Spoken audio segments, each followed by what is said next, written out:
তখন আমার কি ভূমিকা সেটা আওয়ামী লীগের যিনি সভাপতি প্রধানমন্ত্রী তিনি তার নির্দেশের বাইরে আমি কোনো কাজ করিনি, আমি কোনো কথা বলিনি। তিনি হলেন সবচেয়ে বড় সাক্ষী। আগামীকাল সোমবার 16ই জুন আপনাদের নেত্রী শেখ হাসিনার বিচার শুরু হচ্ছে ঢাকার আন্তর্জাতিক অপরাধ আদালতে। আমার প্রথম প্রশ্ন যে এই বিচারকে আপনারা কিভাবে দেখছেন? 2 নম্বর বিষয়টি হচ্ছে যে আগামীকাল আপনারা একটি আন্দোলনেরও ডাক দিয়েছেন 1 মাস ব্যাপী।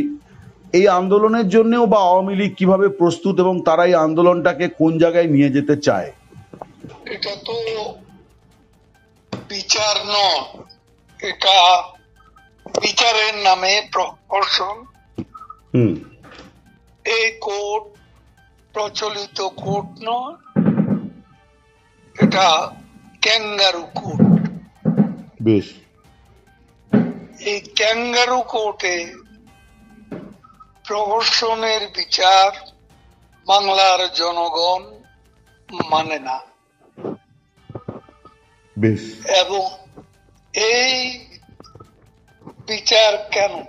হত্যা মামলা, এই হত্যা মামলা সম্পর্কে সঠিক তথ্য এখন আস্তে আস্তে বেরিয়ে আসছে। বেশ, সে 1400 জনের প্রাণহানি, এর মধ্যে 1000ই হচ্ছে স্নাইপার বুলেট। মানে আপনি বলছেন যে বুলেট মানে পুলিশ বা নিরাপত্তা বাহিনী ব্যবহার করে না। পুলিশ বাহিনী নিরাপত্তা বাহিনীর গুলিতে সেই এত মানুষের প্রাণহানি, এটা বাস্তবের চিত্র নয়। বেশ, এবং এই স্নাইপার বুলেটের সঙ্গে পাকিস্তান থেকে আসা লস্করে তৈয়বাও যুক্ত ছিল। টেরোরিস্ট, মিলিটেন্ট, এরাই ছিল তাদের সো কল্ড জুলাই অগাস্ট মুভমেন্টের মূল শক্তি। এদেরকে ব্যবহার করে লাশ বানিয়ে সো কল্ড মুভমেন্ট জোরদার করার কুটো কৌশল তারা অবলম্বন করছে। এখানে শুধু শেখ হাসিনা নন, একটু আপনাকে থামাচ্ছি, এখানে শুধু শেখ হাসিনা নন, আপনার বিরুদ্ধেও মামলা আছে। হয়তো আগামী দিনে আপনার বিরুদ্ধেও খুনের মামলা এবং সেগুলো আসবে। তাহলে আপনারা বিরুদ্ধে তার ফ্যামিলি, শেখ রেহানা থেকে শুরু করে সজীব ওয়াজেদ জয়, এমনকি টিউলি, পুতুল,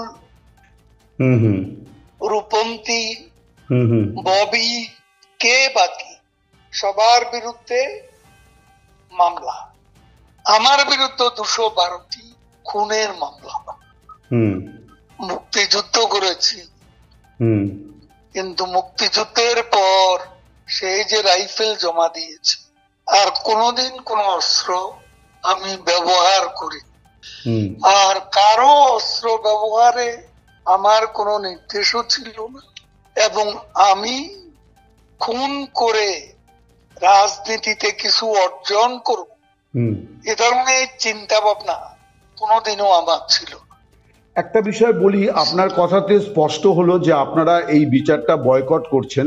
এবার আমার প্রশ্ন হচ্ছে যে দেখুন, এত বড় একটা ঘটনা ঘটলো, কিন্তু যেটা সামনে আসলো যে ওবায়দুল কাদের তিনি ছাত্রদেরকে এই সশস্ত্র মোকাবিলার নির্দেশ দিয়েছিলেন। তার ফলে বৈষম্য বিরোধী ছাত্র আন্দোলনের পক্ষে জনমত রাজপথে আছড়ে পড়ল। ফলে আপনি কিন্তু এই গোটা ঘটনাতে ভিলেন, মানে ক্ষমতাচ্যুত হয়েছেন শেখ হাসিনা এবং তার সরকার, আর ভিলেন হয়েছেন ওবায়দুল কাদের। আমি কিন্তু কখনো এই বক্তব্যটাকে কাউন্টার করতে শুনিনি আওয়ামী লীগকে। মানে আপনি যদি এই ব্যাপারে আপনার প্রতিক্রিয়া দেন। আমি তো আপনি শুনেছেন কিনা জানি, আমি তো বারবার কথা বলেছি যে এটা কেউ প্রমাণ করুক।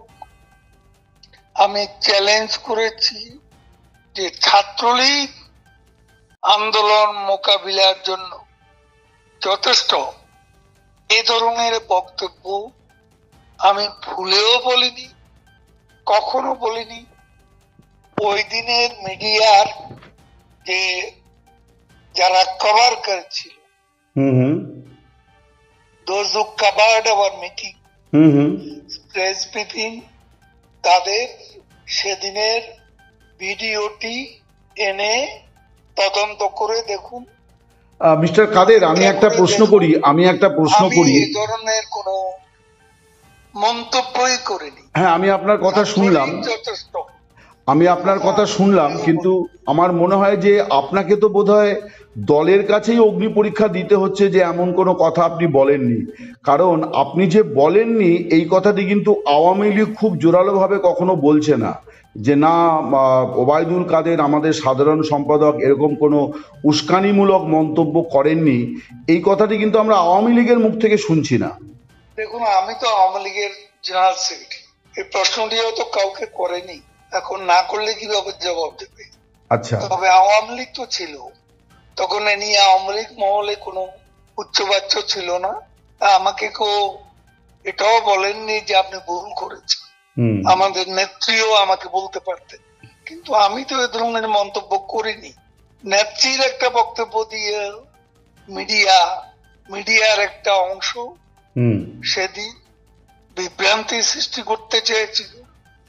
তেমনি আমি পার্টির জেনারেল সেক্রেটারি, আমার একটি বক্তব্যকেও তারা ভিন্নভাবে টুইস্ট করে প্রচার করেছিল, যেটা ভিডিওতে আপনি তদন্ত করলে খুঁজে পাবেন না। সেদিনের মিডিয়া তো আছে।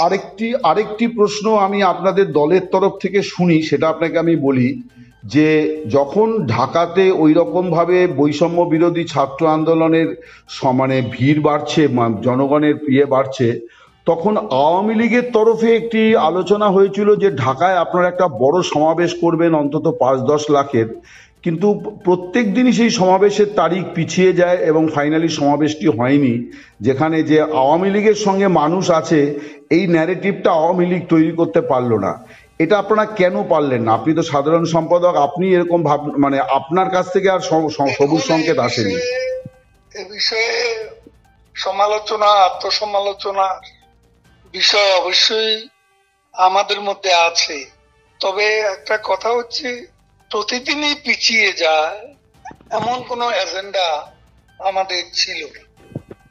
যথারীতি আমাদের সমাবেশ শহরে, ঢাকা সিটিতে, তার বাইরে বিভিন্ন জায়গায় হচ্ছিল, জেলা পর্যায়ে, বিভাগীয় পর্যায়ে, উপজেলা পর্যায়ে।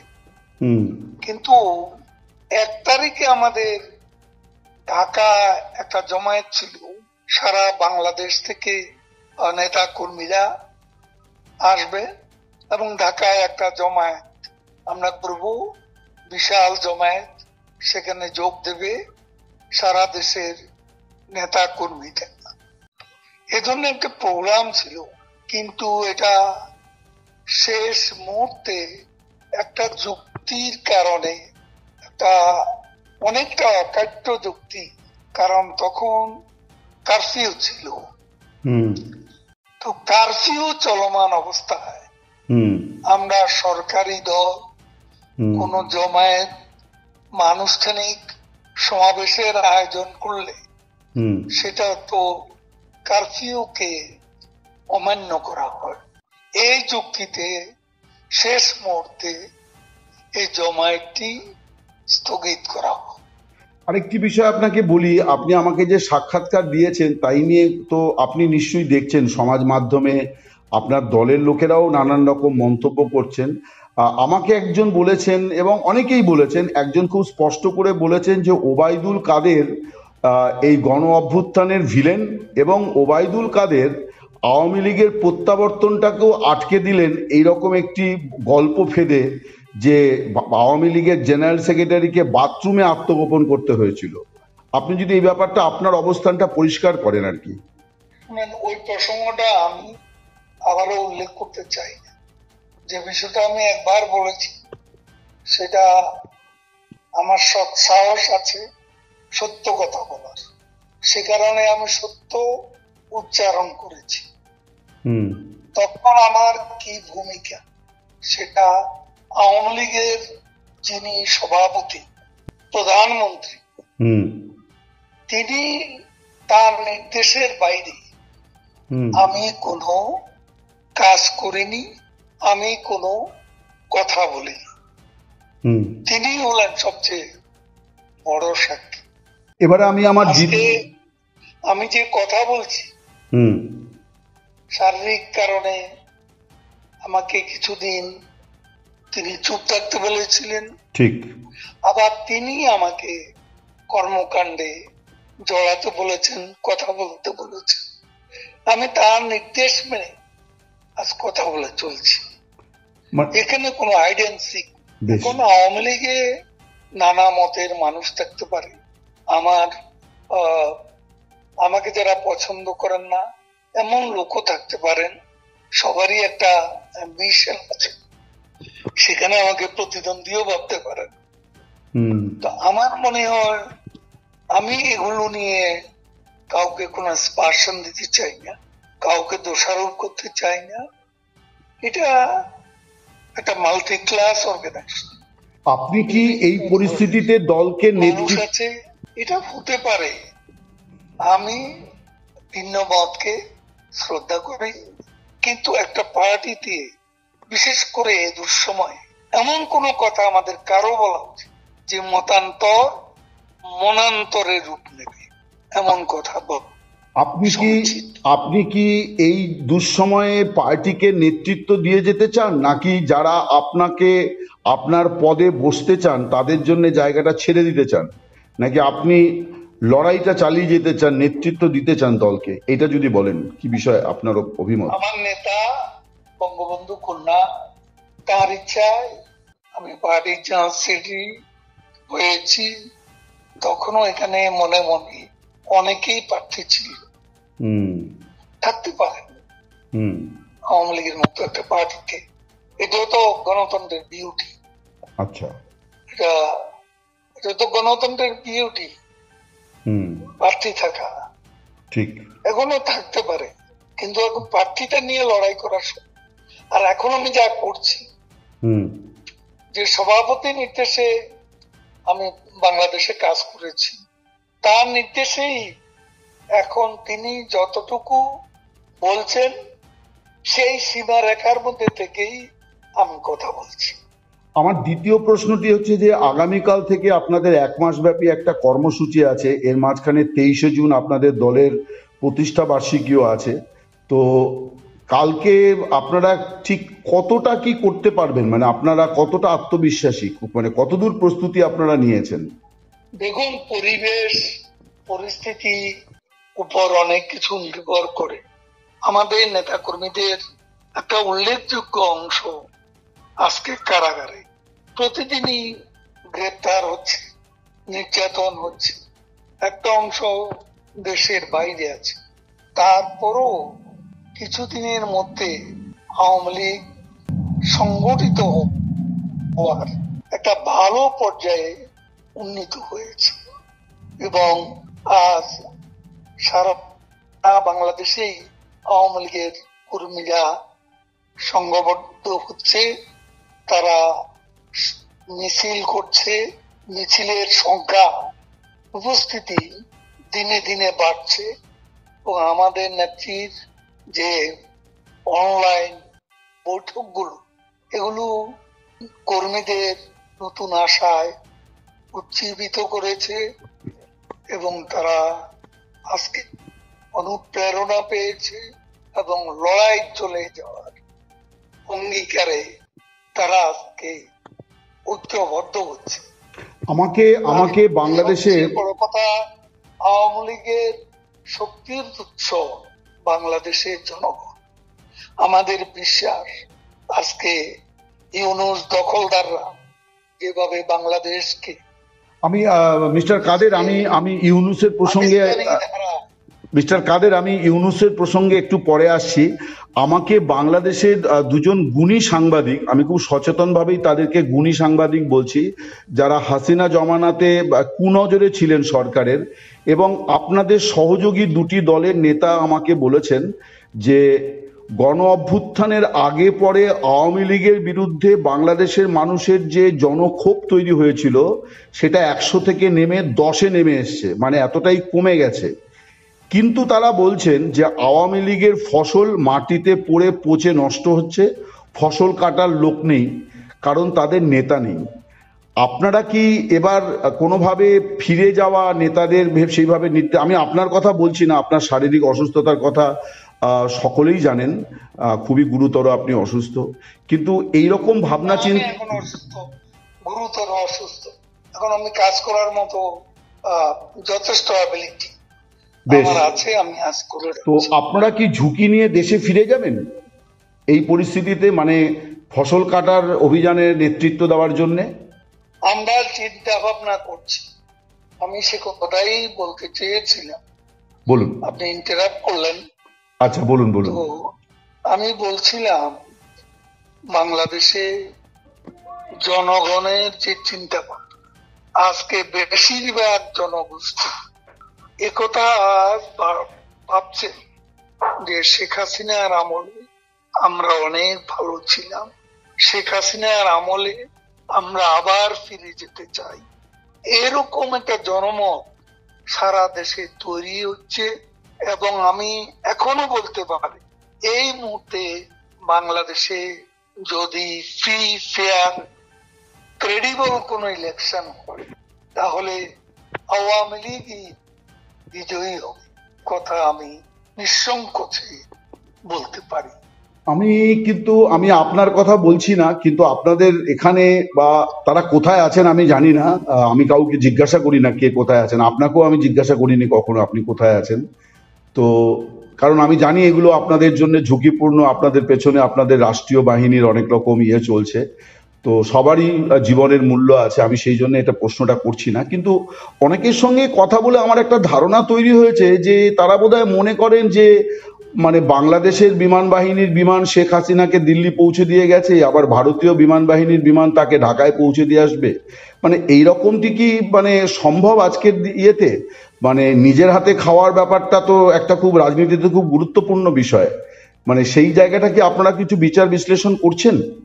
আমাদের অবশ্যই চিন্তা ভাবনা আছে, আমাদের কৌশল আছে, আমাদের পার্টির লিডার আছে, আমরা একটা কৌশল অবলম্বন করে চলছি। বেশ, আমাদেরও রণনীতি, রণকৌশল আছে। কাজে আমাদেরকে কে এখানে পৌঁছে দিল, কে আবার পৌঁছে দেবে, এই চিন্তা ভাবনা আমরা জড়িয়ে নেই। আমাদের নিজস্ব দলগত ভাবনা আছে, পরিবেশ পরিস্থিতির উপর নির্ভর করছে কোথায় কোন রণকৌশল আমরা অবলম্বন করব। আমি এবারে শেষ প্রসঙ্গে আসি। লন্ডনে একটা বৈঠক হয়ে গেল, তারেক জিয়া এবং প্রধান উপদেষ্টা মোহাম্মদ ইউনূস। প্রধান উপদেষ্টা তো এখন মানে রাষ্ট্রের কর্ণধার, তারেক জিয়ার সঙ্গে তার বৈঠকটি এবং সেটাকে যেভাবে দেখানো হলো, যৌথ বিবৃতি, যৌথ সাংবাদিক বৈঠক, যেন তারেক আরেকজন পররাষ্ট্রের প্রধানমন্ত্রী বা রাষ্ট্রপতির সঙ্গে বৈঠক হলো। আপনারা এই বৈঠকটাকে কিভাবে দেখছেন? মানে আওয়ামী লীগের রাজনীতি, আওয়ামী লীগের ভবিষ্যৎ, মানে এই যে একটা বৈঠক হলো, এইটাকে আপনারা কিভাবে দেখেন? কিভাবে আমরা দেখার আগে চ্যাথাম হাউসে বিশ্বের বিখ্যাত থিঙ্ক ট্যাঙ্ক চ্যাথাম হাউসে যে বৈঠকটি ইউনূস সাহেবের সাথে হলো, সেখানে তাকে যে প্রশ্নগুলো করা হয়েছিল সেই প্রশ্নের সদুত্তর ওই থিঙ্ক ট্যাঙ্ক থেকে তারা পাননি। তার মূল টার্গেটই হচ্ছে ইন্ডিয়ান আওয়ামী লীগ, ইন্ডিয়ান শেখ হাসিনা, সমস্ত প্রতিবন্ধকতার মূলেই হচ্ছে ভারত এবং শেখ হাসিনা। সেখানে তিনি যে একটা কনস্টিটিউশনাল গভর্নমেন্ট তার প্রমাণ দিতে পারেন। তিনি প্রমাণ দিতে পারেননি কোন শক্তির বদৌলতে তিনি দেশ চালাচ্ছেন। কোথায় মানবাধিকার? বাংলাদেশে তো কোনো মানবাধিকার নেই। আওয়ামী লীগের মতো একটা দলকে কেন নিষিদ্ধ করা? সে প্রশ্নে তিনি সদুত্তর